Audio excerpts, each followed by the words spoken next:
I used to only see video games as a way to escape school, but since I'm not allowed at schools anymore because I'm 23, I've used it to get jobs, make friends, and laugh at people who, instead of apologizing for saying the N-word, made a me gunner combo video. So now, instead of using video games to escape school, I use video games to go to school. This is a Persona video. 5 exploded the franchise in popularity, with 5 Royals still having the best arc in any video game I've ever played. Persona 4 Golden was also released on Steam last year. Other people liked that game, it was okay. But when I reached Persona 3 after working my way backwards, I found my new favorite game. Why do I like it when it's undeniably aged? Is it because I get to be a Japanese schoolboy? And if so, what the hell is wrong with that, Mom?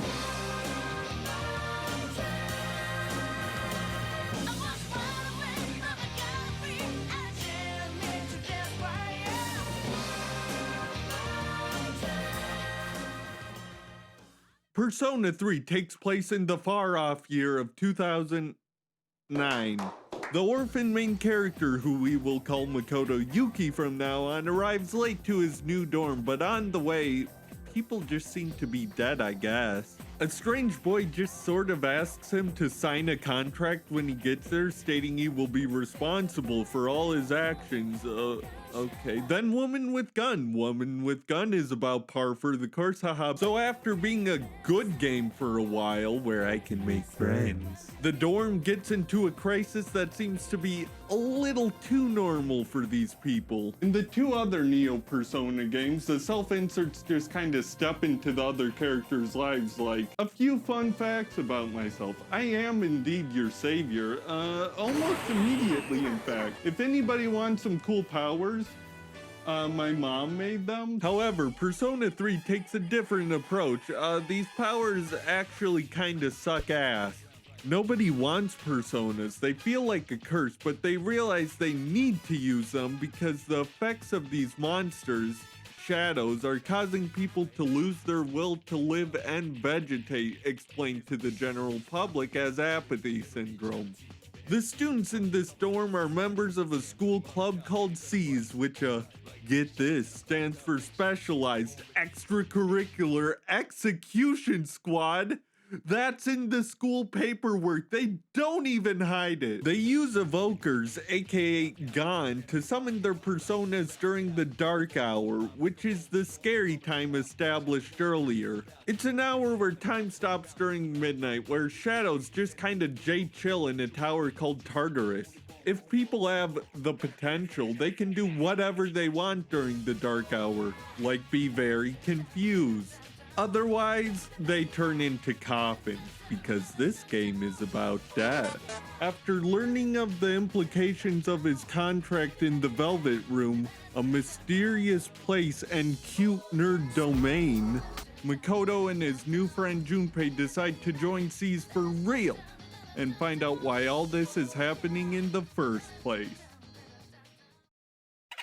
I believe this quote on the wiki sums up the experience quite well. The protagonist must try to balance high school life while also preventing the impending apocalypse that threatens to kill all life on the planet. Can this video get a like, a comment, and a subscribe for our real heroes, Japanese schoolboys? During the day, you're able to freely walk around the Bay Area and restock on supplies needed to fight the shadows in Tartarus at night, but time only passes when you do an event that is intended to pass the time. That was a bad sentence. Basically, that means you can grind away at social stats or make friends. Fuck yes. These are called social links, and thankfully, there was only really 2 or 3 I didn't care for. Nozomi is just unlikable to hell and back. That's true. That's pretty true. And Keisuke, I don't know, he just seemed really bland. However, most of them are complete bangers. We got Monkman, we got Omega Fucker, we got Gamer. So every persona represents a specific arcana, and if you're friends with someone who represents that arcana, number go up, endorphins gain. I don't know if I'm in the minority or not for this, but I think these are the best social links in the series. Sure, we got the ones that everybody knows are good, like Akinari, but I'd argue even some of the most benign social links are interesting to see unfold. The old couple social link perfectly represents what I'm talking about. It's a story of an old tree which was one of their most cherished memories of their deceased son being threatened to be cut down. It's not grandiose, life wouldn't end if it was cut down, but it's a real human story. They're all flawed people, but they aren't flawed in the weird way that's become popular lately, like, Hey. Oh boy, I'm a thief guy, but I like candy. Oh. As you rank them up, you can feel that they sort of depend on you, meaning that if you mess something up, they aren't as willing to forgive you as the P4 and P5 protagonists. My character arc happened, and you're laughing. They also get in this state if you don't hang out with them for a while, which is realistic, if not a little annoying. I was worried about this mechanic coming in, called reverses, but honestly, it's not too hard to avoid. Okay, sure, thanks to reverses, you need to be a math genius to max out everyone, but considering you only have 3 social stats you need to rank up throughout the game, and once you start a social link, there's no annoying stopgaps like, be a kinder person, fucko. Generally, it felt more approachable for casual runs, as long as you kept in mind not to ghost people for literal in-game months on end. Without thinking really at all, I was able to max a fair amount of social links by the end of the game, with the only reversals coming in because, you know, brain empty. Now, the one part of the social link system that I believe is truly flawed is if you see a girl enough times, you are dating them, right? You're dating them, huh? You're dating them, huh, you piece of shit. This and other issues I'll talk about later are solved in Persona 3 Portable, which, where's that Persona 3 Definitive Edition, Atlas? Now, to go a little bit into the characters, Yukari was the first one that really spoke to me. She's tasked with showing you the school and making you not fucking die to monster boys during the game's first crisis. She also produces a medieval short sword from her skirt pocket because fuck it, this is Japan, the land of opportunity, baby. After Makoto wakes up, she resists the urge to push him away because she finally feels like she found someone in life, anyone that she can relate with. That's not to say her character is solved an hour into the game though. She still has issues with people like Mitsuru being silently resentful as she seems to have her whole life together already. However, Mitsuru is very distant because she feels like she needs to be because of the position she's in. These are 2 characters that appear as nothing more than tropes at first, but it makes sense that you have to push a little deeper because of their issues with attachment. Also, please notice something about the starting party. They're all people. None of this shit. Eventually, Makoto learns that he needs to destroy a dozen shadows representing the Arcana of Tarot cards, which is a part of the themes for this game. Can you tell? Once he does that, everything will go back to normal and the dark hour and apathy syndrome people will go away so I can go back to making friends. All the while, this mysterious boy, or to use the name of his genus, Pharos, warns you of catastrophes happening every full moon. Gradually, more and more characters join Seas. Akihiko recovers, rescuing Fuka, who replaces Mitsuru as the navigator, bringing her to the front lines. Aigis, a robot designed to fight shadows. Dog! And you meet a group of ruffians called Strega who like being bad. They keep getting info about Seas from Shinjiro, Akihiko's old mysterious friend who used to be a member of the group. Strega doesn't want Tartarus to disappear for their own reasons. Even though they should, am I right, gamers? At night, there's only 2 locations on the world map and 2 social links available at all, so a good portion of the time, you're probably going to Tartarus. This dungeon is the make it or break it for many people. This decides whether or not Persona 3 is for them. For me, I think it's the best implementation of dungeons into the gameplay loop of any Neo Persona game. Be capping here, but think about my wording. Tartarus never felt forced upon you, and until the end of the game it really isn't, but sometimes it's the smart decision to make. Whereas in P4 and P5, because it's during the day, it's not time efficient, so you feel like, oh, fine, I'll save Yukiko. Hi, yes, it's your comedy captain Kelkador speaking. I just want to ask, why did I dunk on P4 and P5 so much this video? They're both very good games. I am bad. Okay, bye. Let's get this out of the way. Dungeons are probably better in P4 and certainly better in P5, but the decision to go to them is annoying to make in those games. With P3, it just feels natural. Of course, this can happen, but I think that's actually a good thing. You absolutely need to grind, but tiredness makes it a little bit of a risk. If a tired companion makes it to the entrance, they'll just leave, making each Tartarus spelunk a calculated decision. I like it being there because even on a basic level, it just adds so much strategy. That's not to say this part of the game is perfect though. No, some of it kinda sucks actually. Tartarus has over 250 floors to get through by the end of the game, with them being sectioned off as you get through the story. Some of these are short, while others can take a couple minutes just to navigate, let alone respawning enemies and the battle time needed to fight them. Speaking of which, the battles are a bit of a mixed bag. Your goal should be to target enemies' weaknesses, which you find over the course of the game, or just by scanning them, and doing so will knock them down. Once you do your part, you just pray to God your team will do theirs. Sure, you can assign them commands and strategies of what to do, but sometimes it feels more like guidelines. It just feels like they kinda do whatever, like attempt marring Karin at all, even though it never works, Mitsuru. They are just really good at not doing the right things, and even if it was rare for you over the course of 250 plus floors, surely it must have happened once or twice to even the most devoted P3 stan.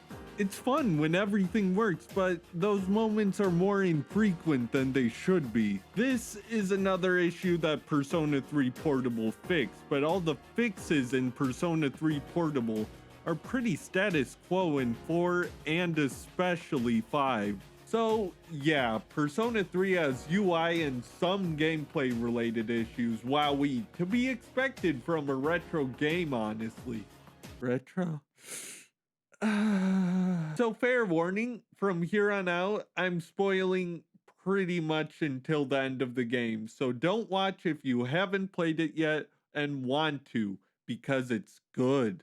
The game really gets going around the arrival of Ken, a grade schooler. He has the potential and consented to join, but remember, kids are dumb as hell. Does the chairman guy not know this? That's a little sus, my guy. As it later turns out, Ken only joined to I can't say it. Murder. K-word Shinji, who accidentally K-worded Ken's mother when his persona got a little too crazy on a mission 2 years ago. This made Ken's life purpose to hunt and, yeah, Shinjiro. Shinjiro joined Seas knowing this purely to accept this fate, but also to warn Ken that, hey, if you do this, you'll end up like me. Really cool. With a life full of regrets and unable to look to the future until the very end.